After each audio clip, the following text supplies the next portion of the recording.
અમદાવાદ શહેરમાં રખડતા ઢોરની સમસ્યાના નિવારણની સાથે જ હવે એએમસીએ તેમાંથી આવક ઈંધણ મેળવવાનો અનોખો રસ્તો શોધી કાઢ્યો છે। અમદાવાદ મ્યુનિસિપલ કોર્પોરેશનના સીએનસીડી વિભાગ દ્વારા ગાય ભેંસના છાણમાંથી બળતણ તરીકે વાપરી શકાય તેવી ગોબર સ્ટિક તૈયાર કરવામાં આવી છે, જે રાંધણ ગેસના શ્રેષ્ઠ વિકલ્પ તરીકે ઉભરી રહી છે। એએમસીના ઢોર અંકુશ વિભાગ દ્વારા અત્યાર સુધીમાં 1000 કિલો જેટલી આવી સ્ટિકનો જથ્થો તૈયાર કરી લેવામાં આવ્યો છે। આ સ્ટિક ખાસ મશીનો દ્વારા તૈયાર કરવામાં આવે છે, જે લાકડા કે કોલસાની જેમ જ લાંબો સમય સુધી સળગી શકે છે અને પ્રદૂષણ પણ ઓછું ફેલાવે છે।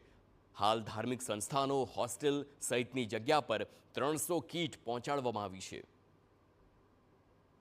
2800 કિલો કરતાં વધારેનું જે છાણ અને અન્ય ગ્રીન વેસ્ટ જનરેટ થાય છે તેના ઉપયોગથી છાણમાંથી ટીકી, છાણા વગેરે પ્રકારની પ્રોડક્ટ્સ બનાવવામાં આવે છે।